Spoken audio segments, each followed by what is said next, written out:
Hi friend, ఈ వీడియోలో నేను చెప్పేది ఏంటంటే ఫ్రెండ్స్ ఏపీ పీజీసెట్ 2021కి సంబంధించి మనం వెబ్ ఆప్షన్స్ ఎలా పెట్టుకోవాలి ఏంటనే విషయాన్ని అయితే నేను ఈ వీడియోలో మీకు చెప్తాను. మనకు పీజీసెట్కి సంబంధించిన ఒక వెబ్సైట్ అయితే ఉంది. సో ఆ వెబ్సైట్కి సంబంధించిన లింక్ అయితే నేను కింద డిస్క్రిప్షన్లో ఇస్తాను. మీరు ఆ డిస్క్రిప్షన్లోకి వెళ్ళి అక్కడ ఉన్న లింక్ మీద ట్యాప్ చేసినట్లయితే మీకు వెబ్సైట్ అనేది ఇలా ఓపెన్ అవుతుంది. అయితే ప్రజెంట్ అయితే వెబ్సైట్ అయితే ఇలా ఓపెన్ అవ్వదు. ఈ నెల 11th నుంచి మనకు వెబ్ ఆప్షన్స్ అనేది స్టార్ట్ అవుతాయి కాబట్టి ఈ నెల 11th నుంచి అయితే మనకు వెబ్ ఆప్షన్ అనే ఇక్కడ ఆప్షన్ ఉంది కదా, ఈ ఆప్షన్ అయితే రావడం జరుగుతుంది. ఇలా వచ్చినప్పుడు మీరు ఇక్కడ వెబ్ ఆప్షన్స్ అనే దాని మీద ట్యాప్ చేయండి. ట్యాప్ చేసినప్పుడు మనకు స్క్రీన్ అనేది ఇలా చూపిస్తుంది అనమాట. ఇలా చూపించినప్పుడు ఇక్కడ చూడండి, AP PGCET hall ticket number అయితే ఇక్కడ ఎంటర్ చేయండి. ఎంటర్ చేసిన తర్వాత ఇక్కడ డేట్ ఆఫ్ బర్త్ అని అడుగుతుంది కదా, ఇక్కడ డేట్ ఆఫ్ బర్త్ అనే దాన్ని ఎంటర్ చేసి ఇక్కడ సబ్మిట్ అనే దాని మీద ట్యాప్ చేయండి. సబ్మిట్ అనే దాని మీద ట్యాప్ చేసిన వెంటనే మనకు స్క్రీన్ అనేది ఇలా చూపిస్తుంది. ఇలా చూపించినప్పుడు మీ మొబైల్కి ఒక ఓటీపీ రావడం జరుగుతుంది. ఆ ఓటీపీని ఇక్కడ ఎంటర్ చేసి మళ్ళీ సబ్మిట్ అనే దాని మీద ట్యాప్ చేయవలసి ఉంటుంది. ఇలా ట్యాప్ చేసినప్పుడు మనం ఈ ఏపీ పీజీసెట్ 2021 దాంట్లోకి అయితే లాగిన్ అయిపోతాం.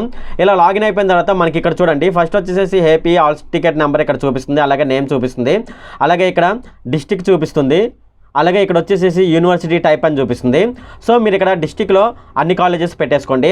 అలాగే యూనివర్సిటీ టైప్లో ఇక్కడ మీకు సపరేట్గా యూనివర్సిటీ కావాలంటే యూనివర్సిటీ సెలెక్ట్ చేసుకోవచ్చు, లేదంటే ప్రైవేట్ కాలేజ్ అయితే ప్రైవేట్ కాలేజీ సెలెక్ట్ చేసుకోవచ్చు. అలాగే private and university college select చేసుకోవాలంటే ఇక్కడైతే సెలెక్ట్ చేసుకోవాల్సి ఉంటుంది.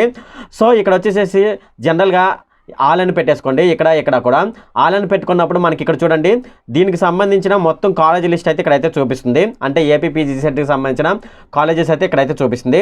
సో ఇక్కడైతే ఎంటీగా అయితే చూపిస్తుంది కదా, మనం ఇక్కడైతే ప్లస్ అనే సింబల్ మీద సెలెక్ట్ చేయవలసి ఉంటుంది. ఇక్కడ ప్లస్ అనే సింబల్ మీద మనం సెలెక్ట్ చేసినప్పుడు ఇక్కడైతే యాడ్ అయిపోతుంది. సో ఇక్కడ చూడండి, మనకు నెంబర్ ఆఫ్ కాలేజెస్ అయితే ఇక్కడైతే ఉన్నాయి. సో వీటిలో మీకు ఏ కాలేజ్ కావాలో ఆ కాలేజ్ అయితే ఇక్కడ సెలెక్ట్ చేసుకోండి. సెలెక్ట్ చేసుకున్న తర్వాత మనకి ఇక్కడ మనం సెలెక్ట్ చేసుకున్న కాలేజీ ప్రిఫరెన్స్ అయితే ఇక్కడైతే రావడం జరుగుతుంది అనమాట. సో అది నెక్స్ట్ స్క్రీన్లోనైతే మనకైతే చూపిస్తుంది. చూడండి, ఇక్కడ మనం సెలెక్ట్ చేసుకున్న కాలేజ్ ప్రిఫరెన్స్ అయితే ఇక్కడైతే రావడం జరిగింది. సో ఈ విధంగా అయితే వస్తుంది అనమాట.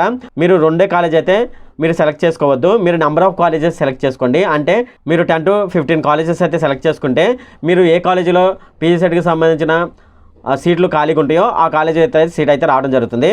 సో మనం ఇలా వెబ్ ఆప్షన్స్ ఇచ్చుకున్న తర్వాత మనం అవసరమైతే వెబ్ ఆప్షన్స్ని పైకి కిందకి మూవ్ చేసుకోవచ్చు అనమాట. ఇక్కడ అప్ యారో ఉంది కదా, అప్ యారో మీద ట్యాప్ చేసినప్పుడు మనకు ఏమవుతుందంటే ఈ ప్రిఫరెన్స్ అనేది ముందుకు జరుగుతుంది అనమాట. ఇక్కడ 2 అని ఉంది కదా, ఇక్కడ అప్ యారో మీద ట్యాప్ చేసినప్పుడు ఈ 2 అనే ప్రిఫరెన్స్ వచ్చేసేసి కాలేజ్ వచ్చేసేసి మనకు ఫస్ట్లోకి వెళ్తుంది.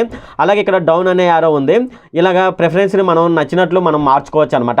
ఒకవేళ మనకు ఈ కాలేజ్ వద్దనుకుంటే డెలీట్ కూడా చేసేసుకోవచ్చు అనమాట. మనకు ఇక్కడైతే ఈ డెలీట్ అనే ఫెసిలిటీ కూడా వీళ్ళైతే ఇవ్వడం జరుగుతుంది. మనం ఈ విధంగానైతే మనకు పీజీసెట్కి సంబంధించిన వెబ్ ఆప్షన్స్ అయితే ఇక్కడైతే ప్రిఫర్ అయితే చేసుకోవచ్చు. ఇలా ప్రిఫర్ చేసుకున్న తర్వాత మనం సేవ్ అయితే చేసుకోవాల్సి ఉంటుంది. మనకు ఎప్పుడైతే లాస్ట్ డేట్ ఉంటుందో, అంటే ఏపీ పీజీసెట్కి సంబంధించిన లాస్ట్ డేట్ ఉంటుందో అప్పటి వరకు అయితే మనం ఇక్కడ వెబ్ ఆప్షన్స్ అయితే పెట్టుకోవచ్చు అనమాట. పెట్టుకున్న తర్వాత మనకి ఇక్కడ సేవ్ అనే ఆప్షన్ మీద ట్యాప్ చేయవలసి ఉంటుంది. ఇక్కడ సేవ్ అనే ఆప్షన్ మీద ట్యాప్ చేసినప్పుడు మాత్రమే మనకి ఇది సేవ్ అవుతుంది. ఇదైతే కంపల్సరీగా గుర్తుపెట్టుకోండి. కంపల్సరీగా సేవ్ అనే ఆప్షన్ మీద ట్యాప్ చేయవలసి ఉంటుంది. సేవ్ అనే ఆప్షన్ మీద ట్యాప్ చేసినప్పుడే మాత్రమే మనం ఇచ్చిన ఆప్షన్స్ అనేది ఇక్కడైతే తీసుకోవడం జరుగుతుంది అనమాట. ఇలా ఆప్షన్స్ తీసుకున్న తర్వాత మనం దీనికి కావాల్సిన ప్రింట్అవుట్ అయితే తీసుకోవచ్చు. ఒకవేళ మనం ప్రింట్ తీసుకున్నట్లయితే మనకు స్క్రీన్ అనేది ఈ విధంగానైతే చూపిస్తుంది. చూడండి, ఈ విధంగానైతే చూపిస్తుంది. ఇది ఫ్రెండ్, ఈ విధంగానైతే మనం ఏపీ పీజీసెట్ 2021కి సంబంధించి మనం వెబ్ ఆప్షన్స్ అయితే ఈ విధంగానైతే పెట్టుకోవచ్చు. ఫ్రెండ్ ఇది ఫ్రెండ్ ఈ వీడియో కనుక మీకు నచ్చినట్లయితే ఇక్కడ కింద ఉన్న రెడ్ కలర్ సబ్స్క్రైబ్ బటన్ మీద అయితే ప్రెస్ చేయండి. అలాగే ఈ వీడియోని మీ ఫ్రెండ్స్ అండ్ ఫ్యామిలీ మెంబర్స్కి అయితే షేర్ చేయండి. అలాగే ఈ వీడియో సంబంధించి ఏమైనా కామెంట్లోనే అనుకోండి, నాకు తప్పనిసరిగా కింద ఉన్న కామెంట్ సెక్షన్లో అయితే తెలియజేయండి. ఈ వీడియో అంతే friend. Okay, thank you friend.